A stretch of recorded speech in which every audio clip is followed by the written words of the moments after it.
बिहार की उप मुख्यमंत्री बहन श्रीमती रेणु देवी जी, भारत सरकार में मंत्री और हमारे वरिष्ठ सहयोगी श्री गिरिराज किशोर जी, श्री गिरिराज सिंह जी, हमारे भारत सरकार में मंत्री नित्यानंद राय जी, हमारे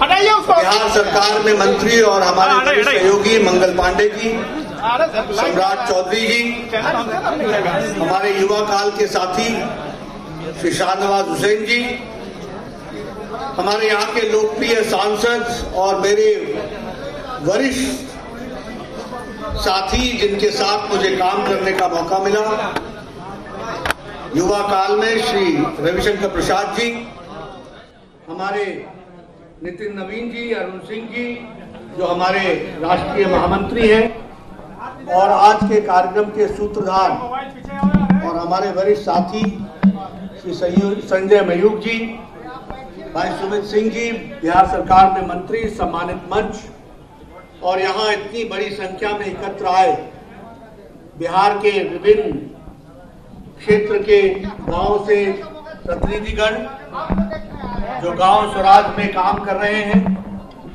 और हमारे मीडिया के साथी, प्रिंट मीडिया, इलेक्ट्रॉनिक मीडिया के मेरे साथी। मुझे खुशी है कि जब मैं पटना आया हूं तो मुझे संजय मयूख जी ने ये रैंडम वेरिएबल फाउंडेशन की तरफ से ये ग्राम स्वराज की दृष्टि से जो चैप्टर 2 ग्राम संसद का चैप्टर 2 है उसमें आने का मौका दिया, और यहाँ आप सब लोगों के साथ ग्राम संसद में ग्राम के विषयों को, ग्रामीण विषयों को लेकर के मुझे बताया गया है कि गहन चर्चा और चिंता होने वाला है। बैठिए ना आप लोग, हटिए ना बैठा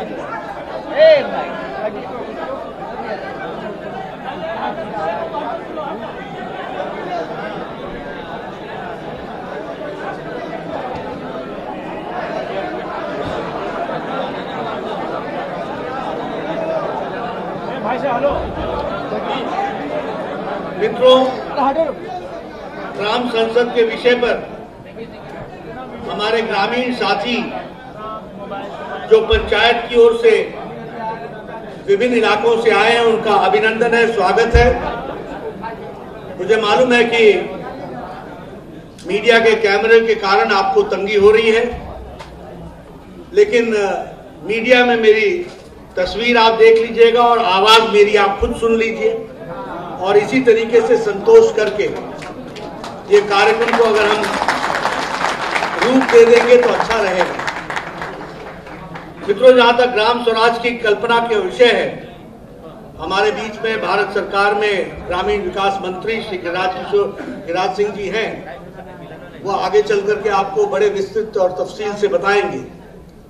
लेकिन ग्राम स्वराज की कल्पना जो महात्मा गांधी जी ने रखी थी, उसको वैचारिक पृष्ठभूमि और वैचारिक पृष्ठभूमि पर उसको अमली जामा पहनाते हुए एक रूप देने का काम किया है, तो वो भारतीय जनसंघ और भारतीय जनता पार्टी के नेताओं ने किया है। ये मुझे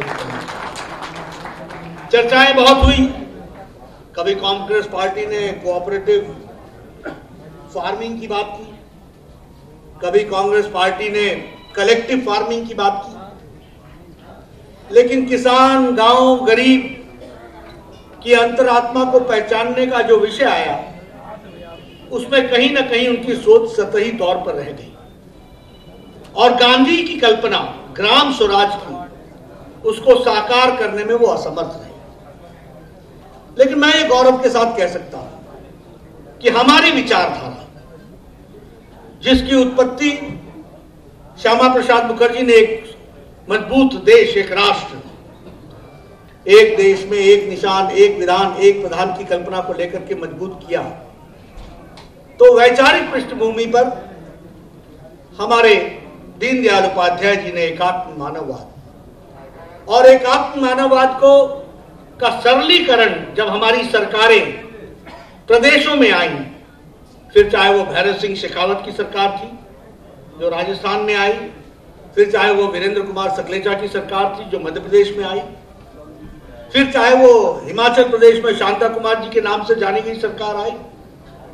अंत्योदय की कल्पना पहली बार धरती पर उतारने का काम किया था तो भारतीय जनता पार्टी और जनता पार्टी,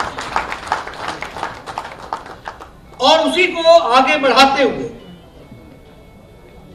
हमारे नानाजी देशमुख ने ग्रामोदय का विषय उठाया, और ग्रामोदय के विषय को उठाते हुए उन्होंने चित्रकूट में लगभग 500 गांवों को ढूंढा और उसमें उनकी जीविका में वो संपूर्ण ग्राम कैसे स्वावलंबी हो सकता है, इस पर काम शुरू किया। और आज मैं जितने भी यहां ग्रामीण परिवेश से आए हुए लोग हैं, मैं उनसे जरूर निवेदन करूंगा कि वो चित्रकूट जाएं और देखें कि गांव का नानाजी देशमुख ने कैसे कायाकल्प किया, कैसे संपूर्णता में उनको खड़ा किया, कैसे स्वावलंबी बनाया।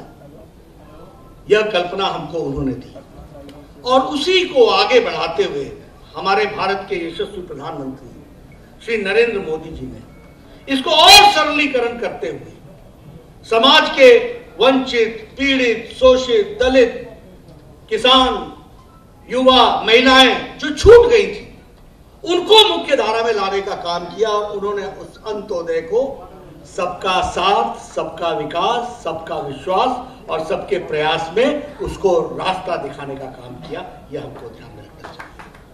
इसलिए जब हम इन सारी बातों की चर्चा करते हैं तो गांव के दृष्टि से इन सारे मुद्दों को हम लोग और गहराई से रखने का भी प्रयास करते हैं, और कैसे गांव की तस्वीर बदले, कैसे हम स्वयं संपूर्ण गांव बन सके, जिसमें ट्रांसपेरेंसी आए, जिसमें एम्पावरमेंट आए, जिसमें ई ग्राम स्वराज बने। और आपको जानकर के खुशी होगी कि हमारे पंचायत को रिवैम्प करने के लिए मोदी सरकार ने जो स्वयंपूर्ण ग्रामीण विषयों को लेकर के काम शुरू किया, उसका एक सिंगल इंटरफेस बनाया, और पंचायत वाइज उसमें कोशिश ये की गई कि हम किस किस पंचायत में क्या क्या डेवलपमेंट के एजेंडा है उसको एक पोर्टल पर लाए, एक इंटरफेस पर लाए।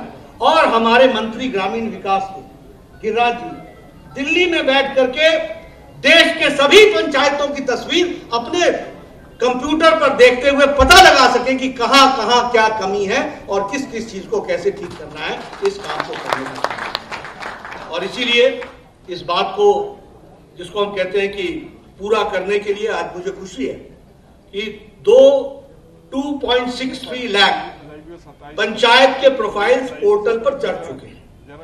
और आपको जानकर के खुशी होगी कि राष्ट्रीय ग्राम स्वराज अभियान, इसके लिए 5.9 थाउजेंड करोड़ रुपीस एलोकेट किया गया है। 5.9 करोड़ थाउजेंड करोड़ रुपीस इसके लिए रखा गया है।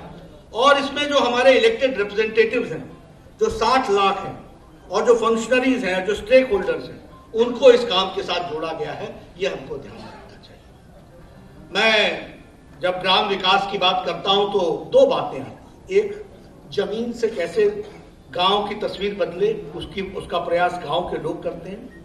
दूसरा, उस विकास के क्रम में सरकार का आर्थिक पक्ष क्या रहता है। मुझे आज ये आपके साथ शेयर करने में खुशी होती है कि आज पंचायतों को सीधा पैसा जाने की व्यवस्था तो की ही गई है, लेकिन पंचायतों को जाने वाला पैसा 5 गुना बढ़ा दिया है मोदी सरकार ने। यह भी हमको ध्यान रखना है। एक समय में पर पर्सन पर ईयर 52 रुपीज खर्च होते थे, आज 674 rupees per person per year खर्च होता है। ये भी हमको ध्यान रखना है। हम लोगों ने कभी नहीं सोचा था कि स्वामित्व योजना लागू होगी और गांव की प्रॉपर्टी भी हमारे को उसका कोई कार्ड मिलेगा और उसमें हमको प्रॉपर्टी कार्ड मिलेगा।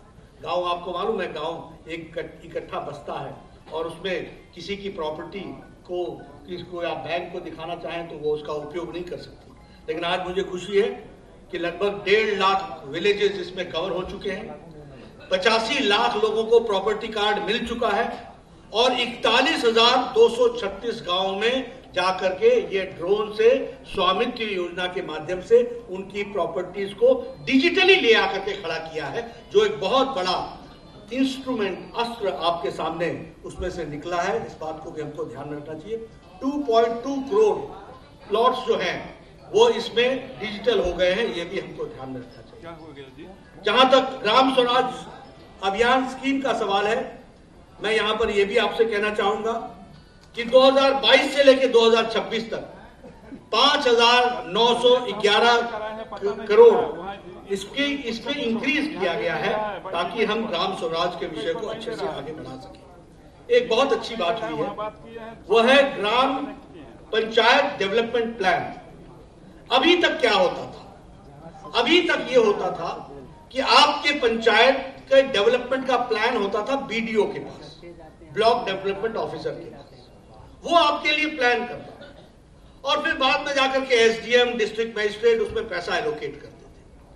आज ये व्यवस्था की गई है कि ग्राम पंचायत डेवलपमेंट प्लान और कोई नहीं बनाएगा, गांव के लोग अपना जनरल हाउस बुला करके वो तय करेंगे कि डेवलपमेंट कैसे होगा, और उसको पूरा करने का काम भारत सरकार करेगी।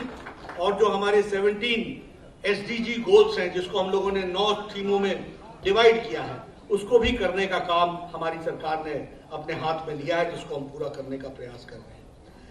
इसके साथ साथ जो पैसे का डिस्ट्रीब्यूशन है, अब डिस्ट्रीब्यूशन कोई डिप्टी कमिश्नर नहीं करेगा, अब कोई बीडीओ नहीं करेगा। और कई बार प्रधानमंत्री जी पूछते हैं ना, ये कौन सा वो खुरचन थी जो 1 रुपए चलता था तो 85 पैसा बीच में खर्च हो जाता था। अब ये नहीं होगा। अब public finance management system develop किया गया है और 1,77,000 ग्राम पंचायत फाइबर इंटरनेट से जुड़ गए हैं, और अब डिजिटल पेमेंट शुरू हो गई है और डायरेक्ट पेमेंट शुरू हो गई है। इस बात को ध्यान रखिए, यह है बदलता। और मैं इसके साथ साथ बहुत सी बातें आपके साथ शेयर भी करना चाहता हूं। मैं बिहार की तस्वीर मैंने अपने शैशव अवस्था में भी देखी है, युवावस्था में भी देखी है, और आज भी मैं बिहार देख रहा हूं। मैं गांव की तस्वीर भी देख रहा हूं।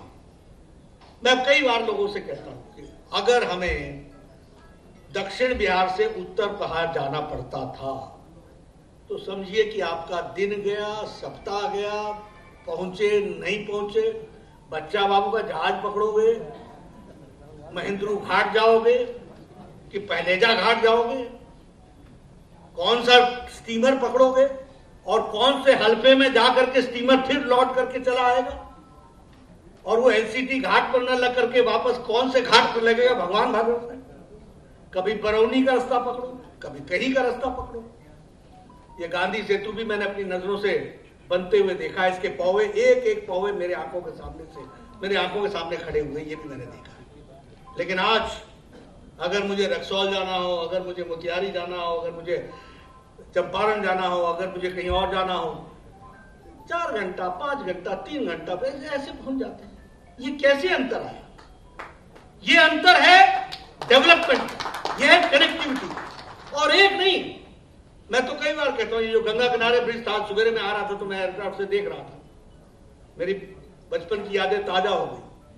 छोटा सा होता था तब मेरी बहन मुझे बताया करती थी कि यहां ब्रिज बनेगा, ब्रिज बनेगा। आज मैं 60 पार कर गया, आज मैं अपने आंखों से देखता हुआ ब्रिज। ये है बदलता बिहार, ये है बदलती तस्वीर, जिसको हमको समझना चाहिए।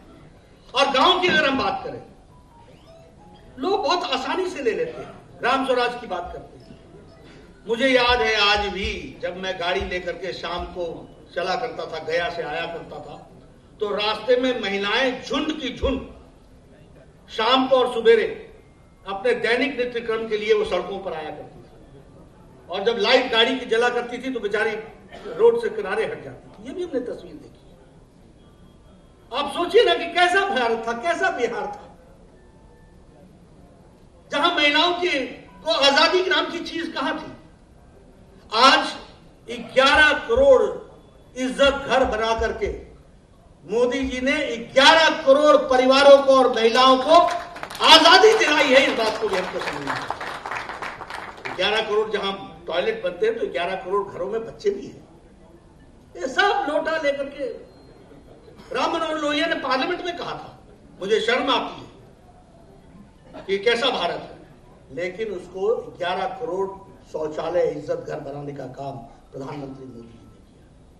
हम पहाड़ से आते हैं, हमारे यहाँ गांव में कोई न कोई महिला किसी न किसी पेड़ से गिर करके अपना कोई टांग तोड़वा के बैठी होती थी, या कोई अपना रीढ़ की हड्डी तोड़वा करके बैठी होती थी। आपको पुराने गांव में पहाड़ों में मिल जाएगी।